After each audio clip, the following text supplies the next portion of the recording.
Bonjour, ici Karine Vanasse. Vous êtes sur le tapis rose de Catherine.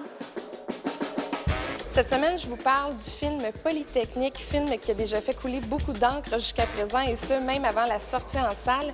C'est une réalisation de Denis Villeneuve avec Karine Vanasse et Sébastien Huberdeau qui jouent tous les deux des étudiants, mais aussi Maxime Godette qui, lui, incarne Marc Lépine. Alors, venez-vous-en, on s'en va rencontrer l'équipe.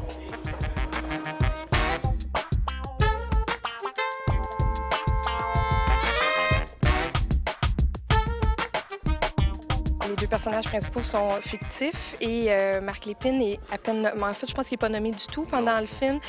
Mais pourtant, le film s'appelle Polytechnique. Alors, pourquoi vous avez joué entre la fiction et la réalité comme ça? Le film, ben c'est une bonne question. En fait, le film a été écrit à partir des témoignages, donc de la réalité. C'est des témoignages après ça qu'on a interprétés dans le scénario, qu'on a modifié parce qu'on voulait avoir plus de liberté, plus de transposer. Hein. Pour faire une démarche en cinéma, il faut que tu transposes. À un moment donné, tu peux pas rester collé sur les événements. Je voulais pas faire une dramatisation des événements, je voulais pas faire un documentaire, je voulais faire une fiction. Puis pourquoi justement avoir gardé le nom? Est-ce qu'on aurait pu donner un autre nom à ce film-là? On a cherché, je pense que j'en ai sorti 350 titres.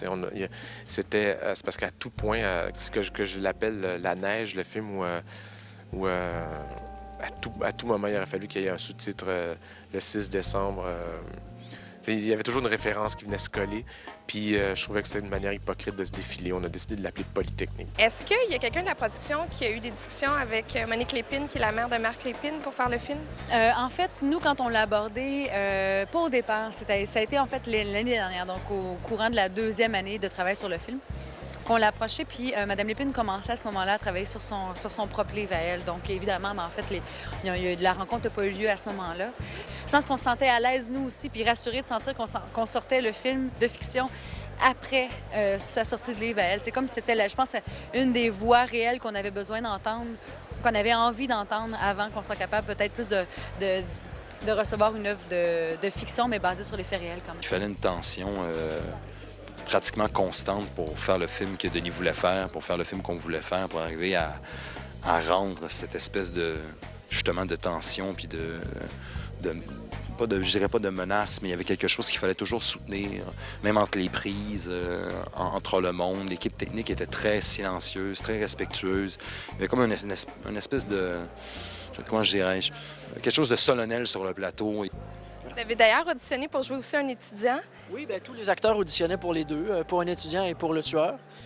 J'ai auditionné pour l'étudiant aussi. Ça a peut-être moins bien été que mon audition pour le tueur. À preuve, c'est moi qui le joue. Est-ce que ça vous a surpris? Bien, je savais pas trop comment le prendre au début. On dit c'est toi. On a vu un tueur en toi. C'est un peu particulier. Et en même temps, j'étais content aussi quelque part parce que je me suis dit, bon, j'ai fait une bonne audition, j'ai fait un bon travail. Fait que j'étais touché aussi quelque part qu'on me le propose, même si j'avais des craintes puis des appréhensions. Mais plus ça allait, plus j'étais rassuré par le projet. Je voulais pas en faire un monstre meurtrier uniquement. Je voulais que le personnage soit plus complexe, plus nuancé, plus trouble. J'étais intimidé par l'arme au départ. Puis je voulais surmonter ça. Je voulais manier l'arme avec naturel. Puis c'est pour ça que j'ai tiré beaucoup avant de commencer le tournage du film. Les personnages du film, peut-être mis à part celui du tueur, mais essaient de véhiculer, c'est ça, c'est comment on réussit à passer à travers ce genre de tragédie-là aussi. Puis moi, je sais que en tant que citoyenne, en tant que femme, en tant qu'humaine, j'aime ça. Ça me fait du bien des fois de me faire parler des vraies choses aussi, puis d'avoir l'impression que je suis pas toute seule non plus à vivre les tragédies ou à vivre des événements difficiles, puis à me demander comment dealer avec après. Polytechnique, c'est un film qui est intéressant sur le plan de la direction photo, la direction artistique. Reste que c'est un film linéaire. On voit ce qui s'est passé avant, pendant et après la tuerie. Ce qu'on espère, c'est que le film prenne son importance pour commémorer la perte de ces 14 femmes qui sont mortes le 6 décembre 1989. Sur ce, je vous souhaite bon cinéma.